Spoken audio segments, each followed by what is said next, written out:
Welcome to USA Global TV and Radio, where our mission is to provide education, entertainment, hope, and inspiration.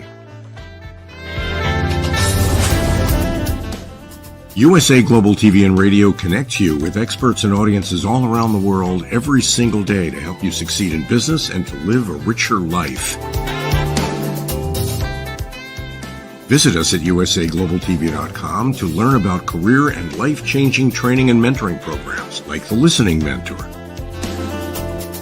Subscribe to our newsletter to stay informed about our special programs and offers. Discover how you can become a guest on one of our shows or a host or producer of a USA Global TV and Radio show of your very own. That's USA Global TV and Radio, where the doctor is always in.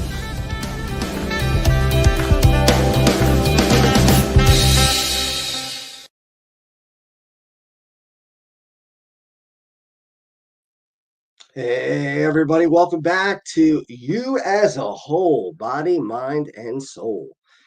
And I'm Justin MIRIGLIANI, I'm your host, and we've gotten to know each other pretty well over the last, what is it now, since September, I think we started. And it's good to have everybody back. Hopefully we'll have some people chatting in and asking questions. So the topic for today, we've talked about weightlifting, we've talked about diet, we've talked about religion, we've talked about departed loved ones and miracles and all kinds of different things. And today we're going to talk about age. And why are we talking about age? Well, because age has been on my mind recently, so I'm going to put it on your mind now.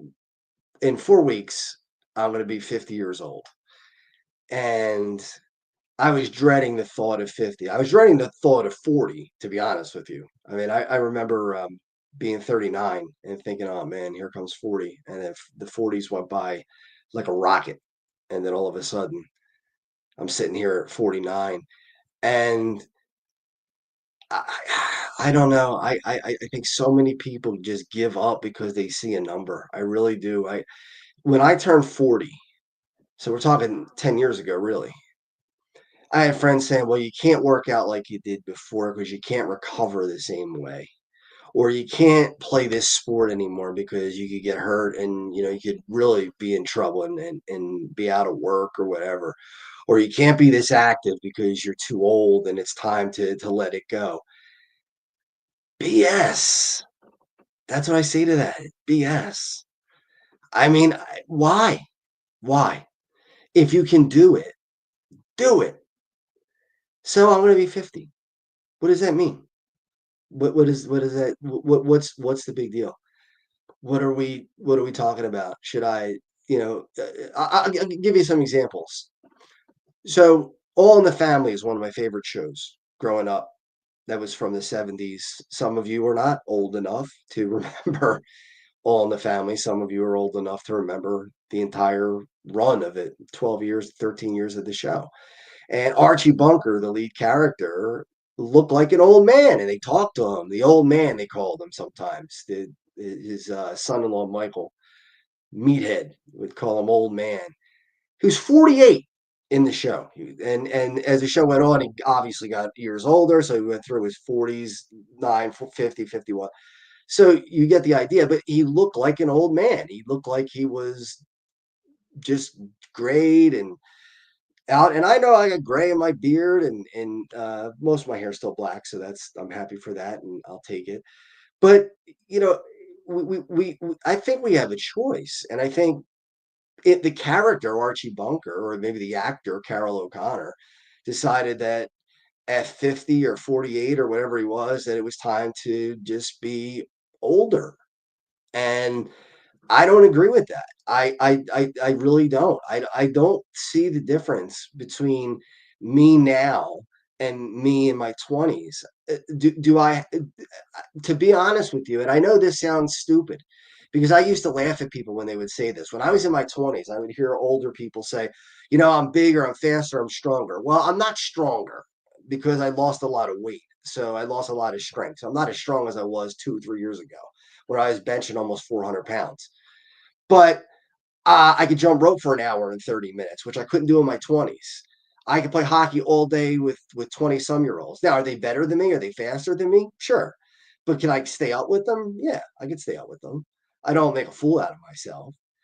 I can do all kinds of cardio, run the steps. I ran just this summer 70 flights of steps in full hockey equipment without stopping. 70 flights. It's almost all the way up the old World Trade Center buildings, right? They were 110 stories.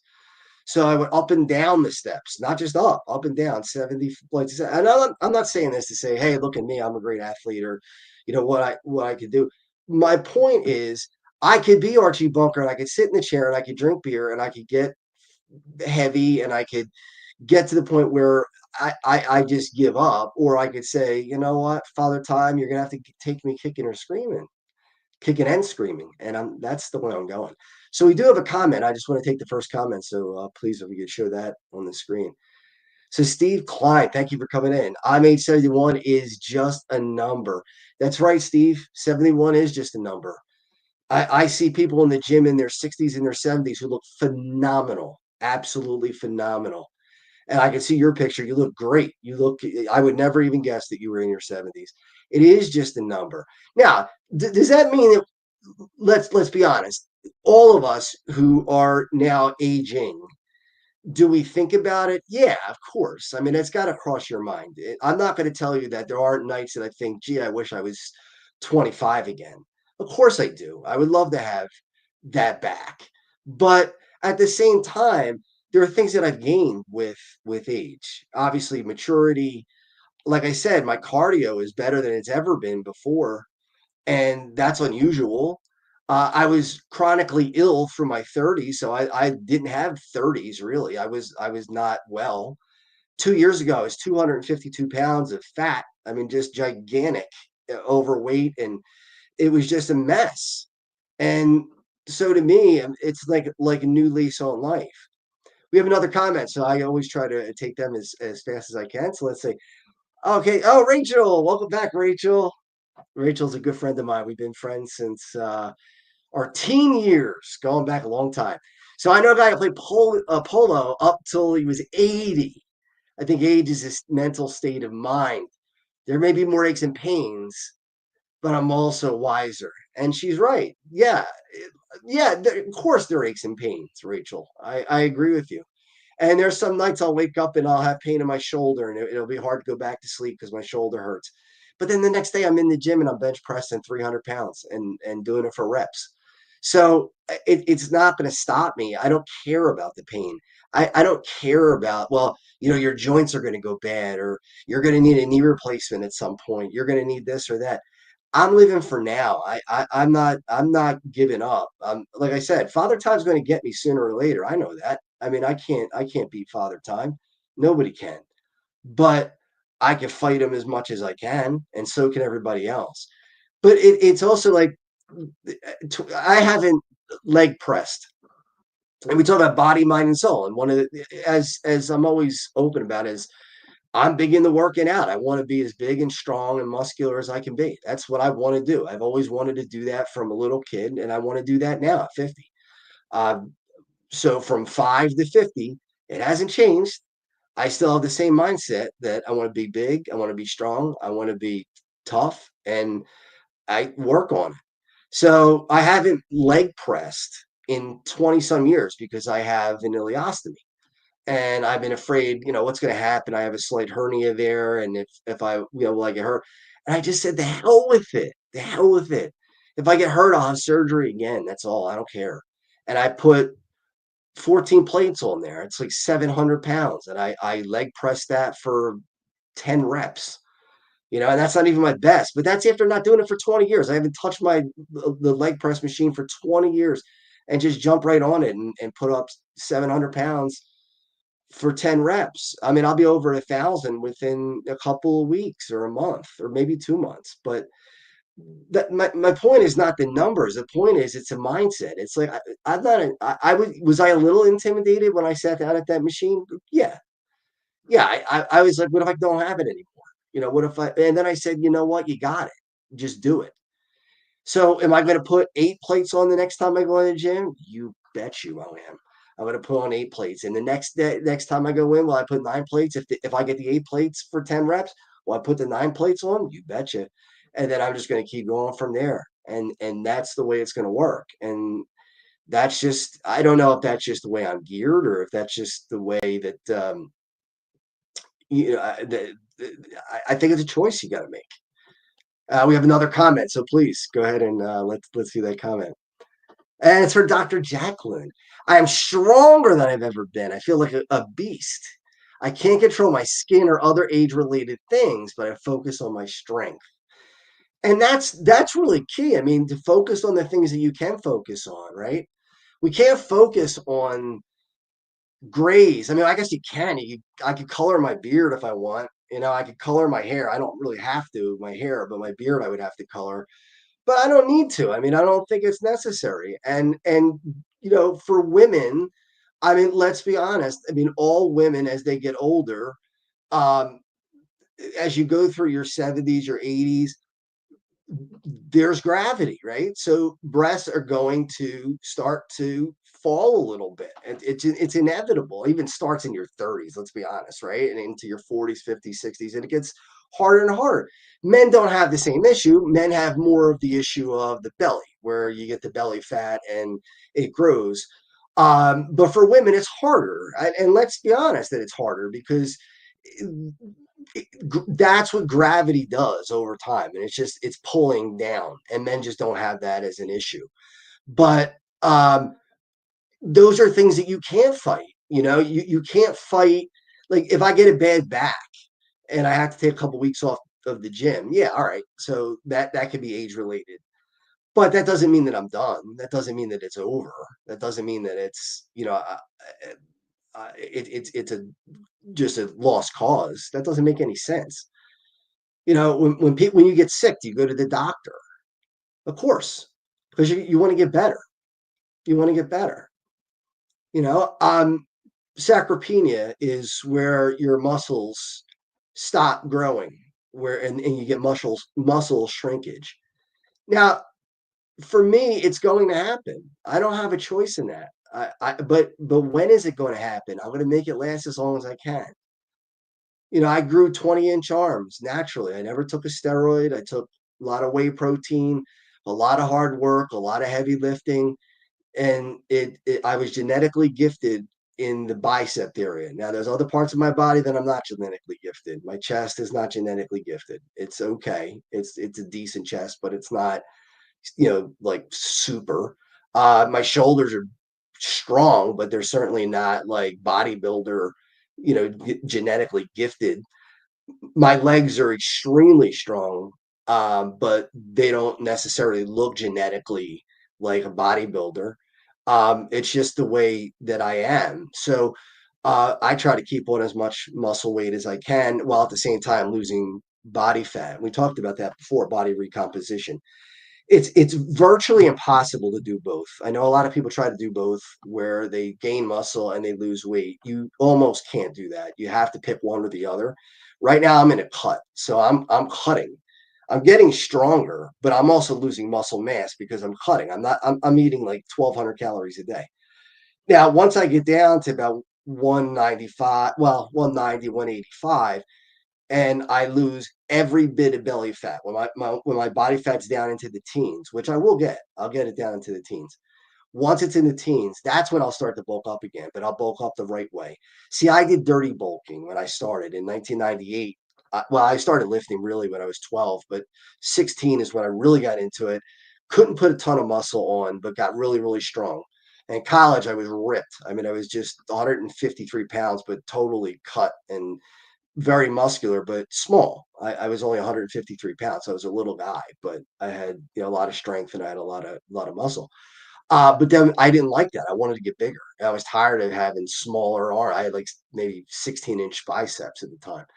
So what I did was I ate everything in sight. I ate bad food, good food, junk food, whatever, and just lifted like crazy and ate whatever, took weight gainer, and it worked. I mean, I got, like I said, 20-inch arms, but at what price? I put on belly fat, and that's unhealthy. And my blood pressure was 157 over 96 or something like that last year or 2 years ago.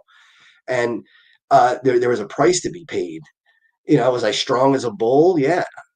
Now I'm still strong, but I'm not as strong because I'm smaller. I'm 202 pounds right now as I broadcast this show. But that was a sacrifice that I had to make to uh, get to where I want to be, and I'm going to get even smaller. You can get stronger and smaller, but you can't get more muscular and lose weight at the same time. So people who are doing that, don't do that. I've mentioned that before. Pick one and go with it. If you want to bulk up, bulk up. If you want to cut, cut. But if you're going to cut. Cut your calories, get down to where you want to be body fat wise, then bulk up with muscle with good food. Don't dirty bulk like I did. I made mistakes. You get older, you get wiser. So now I'm going to be 50. I'm going to keep cutting. Once I get down to like 14, 15% body fat, that's when I'll start to bulk again. But I won't bulk by eating cake and ice cream and all those things that would cause you to also gain body fat. I'm going to bulk up by eating a lot of carbs, complex carbs like oatmeal, quinoa, a lot of fruits and vegetables, which I do already. So, again, you get smarter as you get older and you learn things. I look at people tonight. I was looked at some was watching TV actually, and Mario Lopez came on, and Mario Lopez is anybody my age knows from Saved by the Bell. He pretty much looks the same, and he's 51, so he's actually older than me, and he looks like a young guy.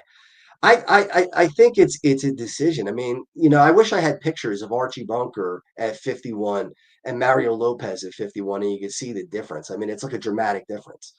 I mean, look at um, Ralph Macchio. I mean, Ralph Macchio is 62 years old. He's older than Mr. Miyagi was in The Karate Kid.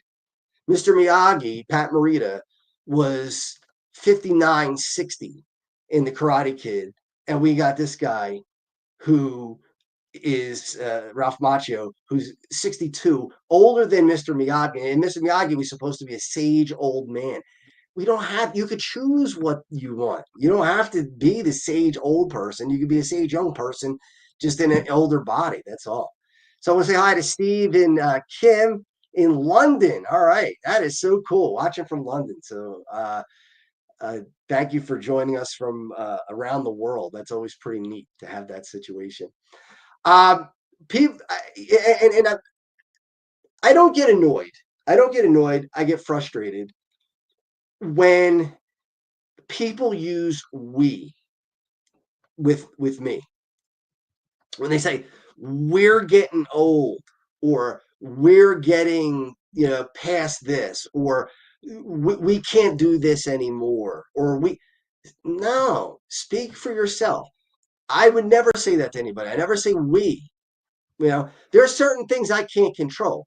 I'm an ostomy. I'm going to always have an ostomy. I can't do a thing about it. I'm not going to be able to change it. But I'm not going to let that ruin the rest of my life. I was talking to my cousin about he's single, and we were talking about dating, and he said, "Well, I'm 52 and it's over." So why is it over? You're 52. What makes it over? And he said, "Well, women, after a certain age," and I wish I could get a woman guest to talk about this. It'd be really neat to hear their counterpoints to this. But some guys will give you the argument that women are no longer interested in dating or sex or any kind of physical intimacy after a certain age. And again, I call BS. I don't think that's true. Now, are there some? Sure. I mean, I think it's a generalization. I like to think that even people who get older into their 70s and 80s still yearn for physical affection, that it's not just, let's give up because we're older. Why? I mean, why punt half your life? If I live to be 90, I still got 40 years to go. Am I just going to punt the 40 years and be like, well, 50, I can't really do this anymore? Or am I going to leg press 1,000 pounds? Am I going to bench press the 400 pounds? Am I going to jump rope for 2 hours eventually? Yeah, I'm going to do all of that. And then when I'm 60, I'm going to keep trying. And it might not be 1,000 pounds anymore. It might be a little bit less, but I'm never going to stop until that last breath, and that's when it's going to stop. Um, Easier said than done, sure. Are there days that I don't feel like I can do it? Yeah. There are days where I'm depressed, or days that I feel beaten, or feel like I'm weak, can't do it. But today I didn't feel like going to the gym. I don't want to go at all. And I just pushed myself, got in the gym, put 225 pounds on the bar, and did rows, and did row after row after row, set after set after set, until I almost fell to the floor. But, could I do that at 29? Nope. Could I have done that at 35? Nope. Could do it at 50. And again, it sounds like, oh, you're full of yourself. You're bragging about this. It's not that. It's a decision. I had to decide 2 years ago, how to decide. Do I go the Archie Bunker route and just get fat and stay out of shape?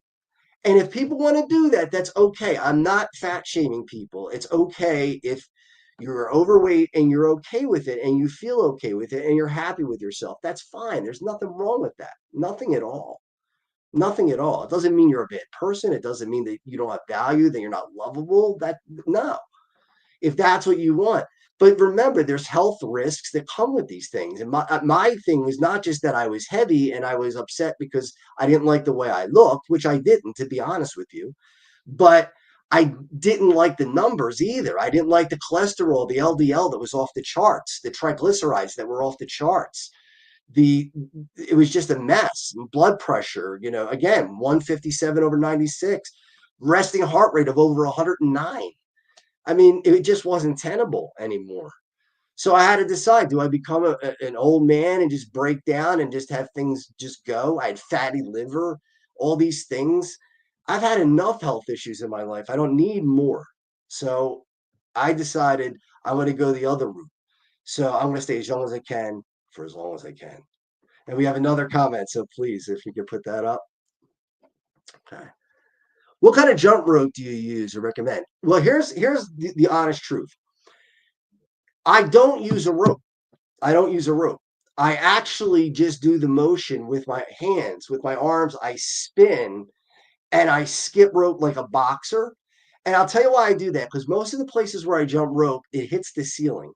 And when it hits the ceiling, it stops me. And then I got to start all over again and start redoing it again. And then I start spinning again, and then it hits the ceiling or hits the floor. I mess up and jump. The rope itself to me makes no difference at all. It's the motion, it's the up and down, it's the legs moving, it's the arms moving, it's the pumping. I don't want anything to stop me. I want to keep going, and I put on a clock and I watch that clock and I just keep looking, and I wait for it to hit an hour and a half. When it hits an hour and a half, I fall over. To be honest with you, my legs are jelly by the time that's done. I mean, I'm literally almost crawling to the kitchen to get water because I'm dehydrated. I don't drink during the whole thing. So I'm dehydrated during the whole thing. I don't I can't stop for water. I won't stop for water. That's mental too. That's another thing. Water. Do I need water? Yeah. But you know what? I'm going to teach my body how to go without water for a while. And that's the way to do it, is to show your body that tell your brain, look, you don't get to choose what I'm going to do. My thirst kicks in, but I choose when I want to get a drink, not my thoughts, not my brain. So when I'm at the 45-minute mark and I'm dying of thirst, I just tell myself, well, sorry, pal, there's nothing you can do about it. You can't drink right now. You have to wait. You got another 45 minutes to go. And I don't even think of it as a choice. There is no choice. I don't give myself a choice. I don't say, well, you know what? I could stop. No, it's just not happening. You're just not getting the water. We saw Mike Tyson this past week. Now, yeah, was it a stage thing? In my opinion, yeah. Um, he took it easy on the kid, I think, Jake Paul. I really think that Tyson's in a lot better shape than what he looked like in the ring that night. I think that was a ploy for money. But 58 years old, and he's able to do that. I mean, that's how many 58-year-olds can stand there and actually box. You know, I do a lot of training as well as weightlifting with boxing training with virtual boxing. There's the Oculus, where you could train against heavyweight fighters. I mean, obviously you're not getting hit, you're not getting hurt, which, there's no need to do that. I'm not a professional fighter, but you get to parry punches, you get to block, you get to use your footwork, you get to throw punches, and you get to literally fight, a heavyweight fighter without the injuries. And they're 3-minute rounds, and I love it. I mean, I go 3 minutes, and they're 5 rounds, and because they're 5 rounds, I just restart it and do another one right away, and then restart it, do another one. So I do 15 rounds, like the old days when they had 15-round fights. So I'll just keep boxing and throwing punches, ducking, and doing all those different things. Hit the heavy bag, those types of things. To just to keep in shape, just to keep doing it. Am I? I'll tell you a story. I went and this is about a year ago now, but it was the last time I played open hockey. Open hockey is when you go to the rink and we have some people and who show up, and it's just a bunch of people who want to play. And there was a kid who was a really good hockey player. I mean, when I played hockey, I was a good hockey player. I was never a great hockey player. And what held me back was my skating. I wasn't a good skater. I really was a bad skater. And I had a lot of hockey skills. I could shoot the puck really hard. I could stick handle pretty well. I had a lot of good moves. And my hockey IQ was really, really high because I studied the game. I just love the game. And when I do something, everything's with passion. I jump in and I do it, and I'm jammed into it. So that helped me be a better hockey player than I would have been. And then when I got to college and became a better skater, I was a much better hockey player. I was actually won league. I actually led the league in scoring. I got myself to the point where I could do that, but that was because of the tremendous amount of work that I put in to try to get better. But over the last several years, with having a family and work and everything else, I skate maybe 3 times, 4 times a year tops, maybe twice. So I went to open hockey, and there was a kid, and he was really good, probably 21 years old. Good, great hockey player, better than me, better than I ever was. Even when I was a young guy, I couldn't touch him. Kid was great. But what he was doing was he was turning his stick upside down, and he was stick handling with the butt end of the stick and going by everybody. And I finally shouted out. I said to everybody who was playing, I said, listen, don't defend him. He's trying to show how great he is. We get it. We get it. You're a great player. You're better than all of us. We see that. And he looked at me and he saw my gray beard. And the first thing he said, what's your problem, old man? And some things light my fuse still. I mean, I know I'm getting older, but and maturity should win out sometimes, but sometimes it doesn't. And he lit the fuse, and I said, okay. I said, you wanna call me old man? That's fine. I said, you're a good hockey player. You're a better hockey player than me. I said, but how about we do this? I got an idea for you. How about I stand at this blue line here, and you go down to the other end of the rink, way down at the boards on the other side. And I want you to skate as fast as you can. And I'll stand still at the blue line. And I want you to take off, and I want you to run me as hard as you can. And I told him, I said, but if you do it, I guarantee you're not going to like what happens. Your season's over. And I said, you have no idea what's under this equipment. I said, but I'm willing to do it. I said, so are we good, or you want to do it? And he said, whatever. And then so he was intimidated.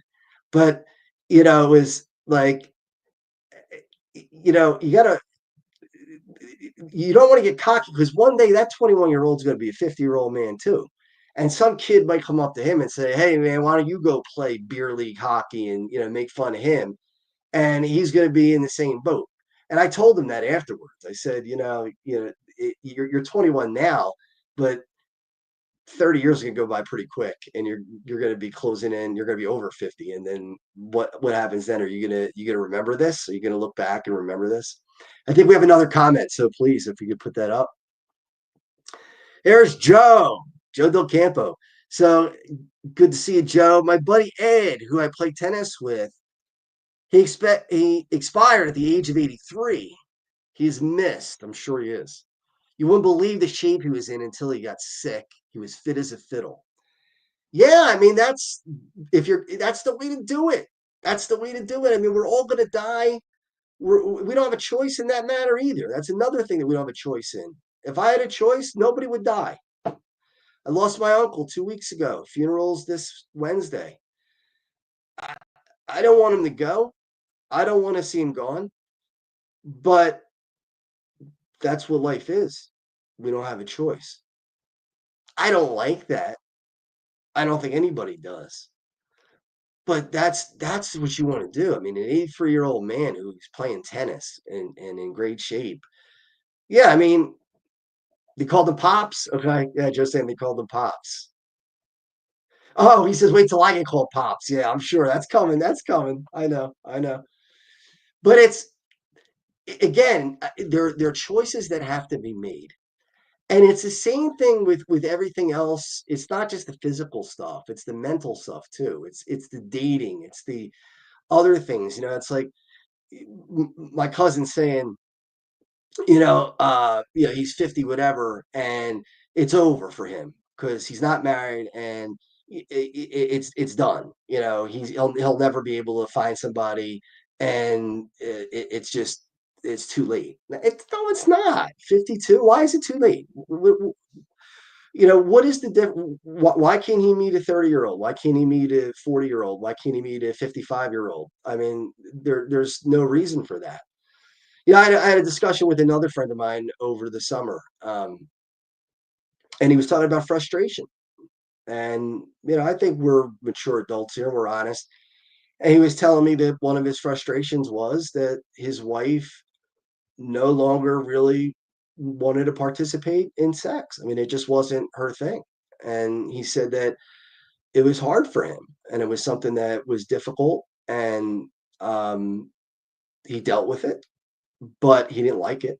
He said it was something that was bothering, and he would ask her. He would say, "Well, why do you feel that way? What? Why do you feel unattractive, or do you feel is it menopause, or is it a hormonal thing? Are you depressed? Is it this or is it that?"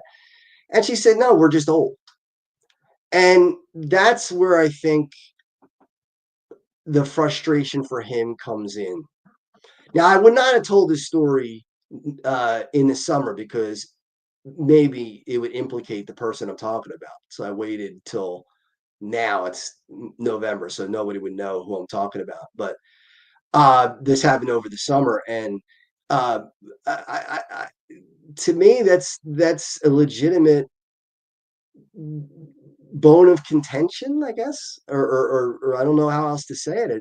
It's something that's frustrating because he feels like he's in his mid-50s and he still sexually he desires sex. He desires intimacy. He desires that closeness, that feeling, and he's not able to get it. And if that's the case, it's hard. It's a hard sacrifice. That's not easy to ask of anyone. We have two more comments. Please, let's see those. Rachel, sorry about your uncle. Thank you. I really appreciate it. He was a great guy. Do you think athletes now have it easier to play longer? Thinking of Tom Brady, or maybe it doesn't matter athletes now versus then because of Mark Messier. Rachel got a point both ways. Look at I think that more and more athletes are going to play longer, closer to 50 than 40. I really do think the 50s are the new 40s, the 40s are the new 30s. I really think that's happening because if you think about the turn of the century, uh, that has already happened, right? I mean, the 20s, you were by the time you were 26, 27 years old, you were considered, starting to become middle aged, right? Now we're talking about middle age. I know 35 is technically middle age, but we really don't consider a 35-year-old middle age now. I mean, we don't. We're just much more active. So I think we're going to see a lot more Tom Brady's. I think we're going to see a lot more Jaromir Jagrs who play. Jaromir Jagr was 52 and he was still playing professional hockey in Czechoslovakia. Mark Messier, absolutely. I mean, he played close to 40. I think he might have been 40 or 41. So he played a long time, and that was in the 90s into the early 2000s. He played, I think, until 2002 or 4, 2004. Gordie Howe, a friend of mine, Mark Howe, used to play for the Flyers. We've become friends over the years, which is mind blowing to me. I remember watching him as a 10-year-old, and to have him over my house and doing a documentary with me and playing on the ice with him and taking a pass from him, it was like my 10-year-old brain would have exploded if that would have if you would have told that 10-year-old kid back then. But Gordie Howe, his father, played till he was 51, and he was still scoring goals. He was still playing on the power play and scoring goals like crazy. So he was still a good hockey player. Was he as good as he was in his prime? No, but he could still play professional hockey at that age. I mean, that's Tom Brady was what, 46, 47? I don't remember exact age, but he was in his mid 40s and he was still maybe not top quarterback in the league, top five. So could he still play today? Absolutely. There's no doubt in my mind. If he came out of retirement tomorrow, there'd be teams lining up to get him. He could still play, keeps himself young, because he's chronologically in his 40s, but it's changing. It's moving. That target's moving. It's not the same as it was before. So whatever it is that you want to do, you do it. I'm not telling people how to live their life. I'm not telling you that you have to go out and go to the gym. You don't want to go to the gym, don't go to the gym. Really, if that's not something you want to do, don't do it. If you don't want to ride a bike, don't ride a bike. I'll tell you right now, Mark Howe, 67-ish, was talking to him over the spring. NHL All-Star, right? Great player, one of the best Flyers that have ever played, one of the best hockey Hall of Famer. And he told me that he rollerblades some days, not every day. Some days he rollerblades. I think he said 20 miles or 25 miles. I think 25. It was 12 and a half miles away from his house and 12 and a half miles back. So 25 miles. And he runs some days something like 14 miles or something like that. No, I'm sorry. It's more than 10 miles, I think it is. 5 up and 5 back. The guy's 67 years old. Now, who's going to tell him that he can't do that, right? Are you going to say, well, no, stop doing that. You're 67. We can't have that. You're too old. You can't do it. He can do it. He doesn't. And that's because he's made a decision. And this is a guy who's had back surgeries like you wouldn't believe, and back problems that most people don't even, I mean, if you knew him personally, you would know. And he's told me a lot about it. It's it's not easy, but he forces himself to do it. So comment about real love being dead. Can show or not. Okay, so Joe's saying, I think real romance is dead. If you already have it, great. You won't find it anymore. Joe, I gotta disagree with you. I hate to do this because you're one of my closest friends and we've known each other for a long time. We played hockey together when I was a kid, and you were a little older than me, and you were always the guy who I looked up to and tried to try to stop you as much as I could. It wasn't easy, and you hurt me a couple times, Joe. But I don't agree. I don't think real romance is dead. I think it depends on where you're looking for it. I think it depends on the person who you're looking for it with. It depends on what your idea of romance is. I think that matters. I think what's romantic to one person might not be to another. We talk about love languages and things like that. We could do a show on that, but I really don't think it's dead. I think it's hard to find sometimes. I don't think people are as honest as they could be. I think people probably hold back more than they've done before. I think there's some fear, especially with the internet. But listen, you can uh, anybody who's computer savvy, in all honesty, you can pretty much find anybody's cell phone number who is famous or not famous. In minutes, I could probably find you. If you named a celebrity, I could give you their cell phone number probably within minutes. I've done it. I've actually done it, and it works.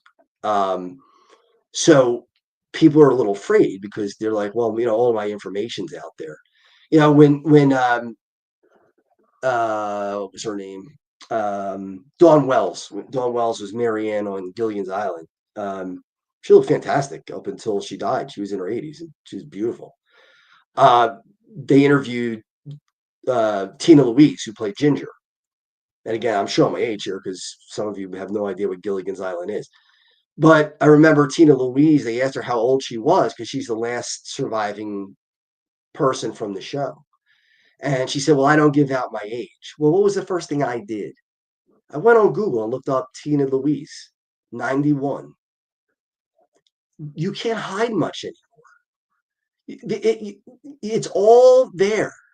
$9.99. I could have every background check I want on anybody I want. Now, I don't do that because I don't have the need to do that.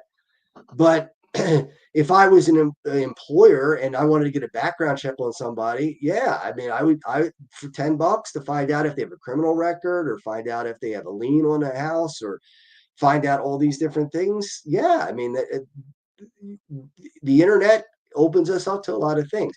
So I don't think romance is dead. I think it's just it's shifting, it's changing the way that it works. Um, I,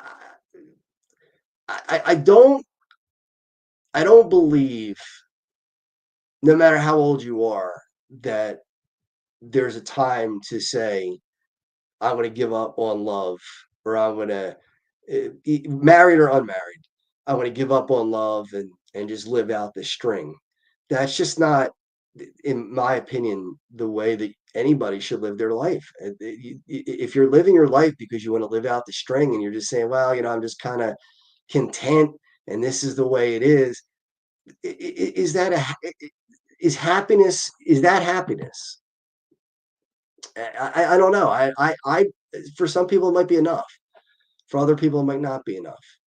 So no, I don't think romance is dead. I think that it's work. I think you got to work at it and find somebody who appreciates it and hope they reciprocate. And if they don't, then you just move on. I mean, there's nothing else you could do. You can't make somebody fall in love with you. You can't make somebody want to be with you. You can try and you give it the best you can. And I know a lot of single guys that I talk to. I say the same thing to them all the time. And some of them are optimistic, and some of them say, "Hey, I meet a lot of great women, and it's great, and I'm really excited, and dating's fun." And then there are other friends of mine who are totally pessimistic, and they say, "I'm shot." And I say, "Why are you shot?" "Well, I'm 48 years old." Like, so what? You're 48 years old. Why are you shot? You're not 148. You're 48. You're not shot. It's not over. And it's not a denial thing. Some people might say, "Well, oh, you're just in denial. You're just saying these things because you're pushing 50. So, you're trying to find a trap door to get out of it." No, no, not at all. I realize my age. I know where I am. I know where I sit. Again, would I trade and become a 25-year-old again? Sure, I would. I would love to. I can't do that. I don't have a time machine. I can't go back in time and make myself a young guy. But I can make myself the youngest guy I possibly can be at my age. And I think that's a lesson for all of us. That's not just me. I think you have a choice just like I have a choice. How many times have we seen people who are obese, 500 pounds, more, maybe 600 pounds, who've gone to the gym and worked out, got down to 250 pounds or 300 pounds. They lost 300 or 400 pounds. They lost more than half their body weight. Why? Because they made a decision. They said, I don't want this anymore. This is not what I want. I want to be happy. I want to be thinner.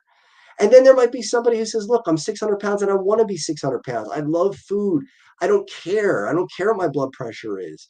I don't care what my cholesterol is. It doesn't matter to me. That's fair. That's fair. You can say that. Now, does that mean that you're going to live as long as somebody who doesn't do that? No, you're probably not. I mean, let's be real, right? There are trade-offs. Some things are pleasurable, but there's trade-offs. Some people like to smoke. All right, you have the right to smoke. Anybody who wants to smoke cigarettes over 18 years old or 21, whatever it is now, you can smoke all the cigarettes you want. But you got a chance to get lung cancer. You got a chance of getting COPD or both, or what, heart disease. you don't get to decide what the ramifications are. Let me tell you, if steroids were legal and steroids were healthy, I'd be on them. I would be on them. I make no bones about that. I've never tried them, never used them. I haven't even done TRT. I've asked my doctor about TRT, which is hormone replacement therapy for men, testosterone replacement therapy. And she said, you don't need it. She said, you'll be stuck with it for the rest of your life because your body will stop making testosterone and then you'll have to take the supplements. And she said, your testosterone is at a high level. Why would you want to go higher than high? So I said, all right, that makes sense. Because my theory was if I have a high testosterone level, wouldn't a higher one be even better? Well, drinking water is good. You drink 5 gallons of water, you die of water intoxication. So you have to look at the fact that some things are good for you, but in excess, maybe not so much. So we all get to make decisions on how we want to live our lives. Don't say we so much when you're in conversations with people because they may not feel the same way. You know, we can't do this anymore. We can't do that anymore. To me, in my head, I'm saying, don't lump me in with you. If you feel that way, that's okay. You can feel that way, but don't put me in that boat. I don't want to be in that boat. I want to be in the boat where I do what I want to do, when I want to do it, how I want to do it. And it's not an arrogance and it's not uh, uh, uh, cockiness. I know their limitations. You know, I'll never bench press 500 pounds. That's not going to happen. But I've seen people do it. I wish I could. I know I won't, but is what it is, right? So I want to wrap it up just by saying thank you for all of the comments and for joining the show. And I hope you understand where I'm coming from. I hope you understand that it's not a place of criticism, and I'm not trying to tell you how to live your life or trying to shame anyone or anything like that. Not at all. You got to choose what's going to make you happy in life, you know. And then once you choose that, then go with it. You know, it's never easy. Nobody said that this life was going to be easy. It's not easy. We're coming up ourselves on a tough week. We're going to have to say goodbye to my Uncle Robert, who we love very much and meant a lot to us. And you know, that's not going to be easy, but we're every one of us faces these hardships. And I'm not saying I'm great at it. I'm not saying that there aren't times that I'm not down and having trouble to get up, but I'll tell you one thing. I learned that you can punch and cry at the same time. And that's important because you can be crying, but you can be throwing punches at the same time and keep fighting. And that's what you got to do. So I hope you join us next week. And here's my business. If anybody's interested, I do computer training. Um, I train people on Word, Excel, PowerPoint, Access, Visio, Project, Teams.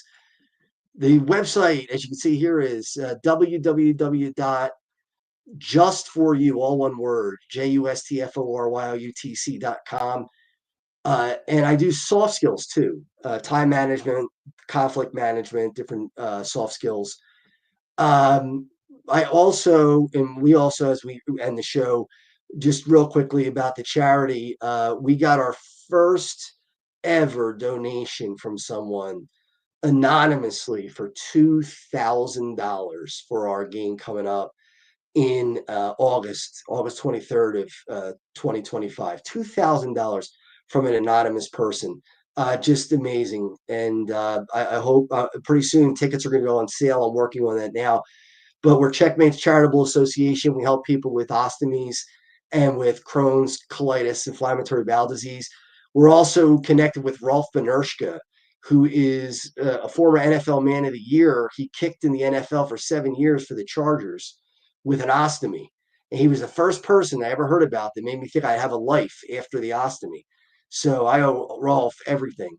He's like the older brother I didn't have. So I have a younger brother, but he's the older brother I didn't have. And I love Rolf, and he's going to be part of the show too. He's going to be coming on in December a few times and joining us. But August 23rd, Players that might be involved are being, and I say might because it is fluid. Everybody's schedule could be different. But so far, we got Mark Recchi, Brian Pratt, we have Rod Brindamore, we have Kevin Deneen, we have Lou Nolan's going to announce. We have Lauren Hart coming to sing. You can find me on LinkedIn if you want to learn more about it as well, as you see my LinkedIn profile. So as we end the show, we're just going to play a clip of some of the games from prior years, what you have to look forward to. And the tickets, get this, $70. You get to hang out with these great celebrities. 2-hour open bar after the game. So a really cool game with the stars on each side, right? We're going to have stars on both teams, so it's a close game. And it'll be exciting hockey. And then we're going to have 2-hour open bar and then a buffet. And you sit with the players. They'll talk to you. They'll sign autographs.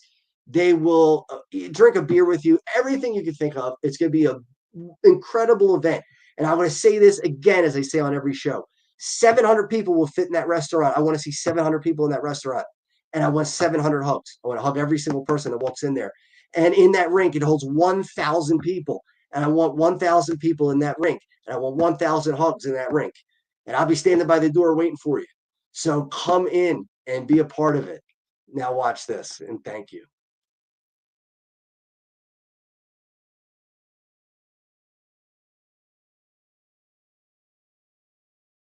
Hey everybody, I just want to tell you how thankful I am that you came out tonight and helped us out on a very special evening.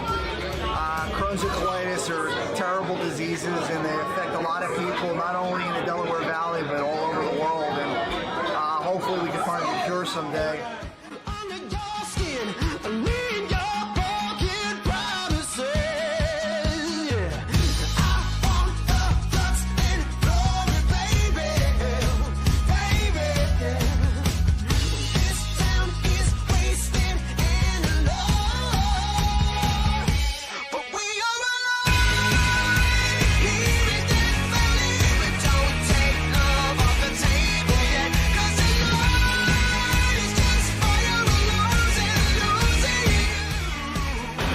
Lou Nolan here with you at the Checkmates versus the Flyers alumni. We had a great time this afternoon. Game was close, and we're all here for Checkmates Charities, which is the real reason that everybody's here, not only the players, but all the fans that were here. It was a great day, and we're really happy to be here.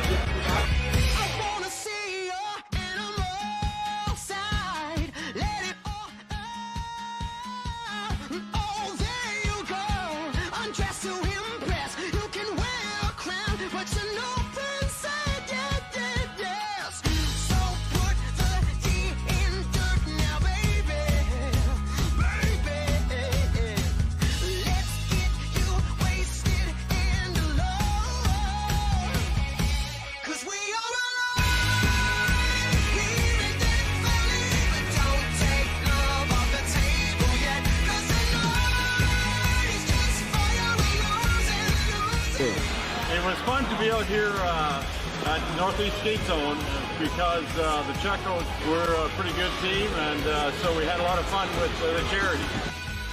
And it was good because they took it easy on us old guys. So we had a good time. So anytime you can do something for charity, and I know a couple guys on the other team, and just to be on the rink, we all go have fun. Good times go. I'm either gone in an instant or here to the bitter, and I never know what I got. I want to thank my family for all that they did to help me get through this, and there's a lot of planning that get done. It has to get done. I want to thank Nick's Roast Beef and Common Avenue for all they've done. Dr. Prieto for saving my life and finding the disease and treating me for so long. And the Flyers organization for all they do to help us raise money every year. So thank you everybody, I appreciate it. I'll see you when I fall asleep. Baby, I'm ready to go.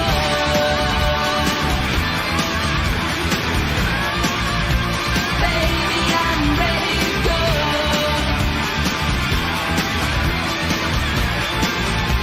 Baby, I'm ready to go.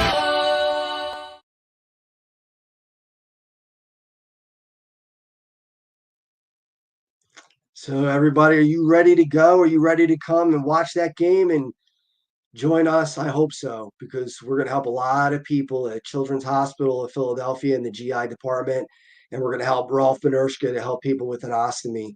And these are very underfunded and very neglected groups of people.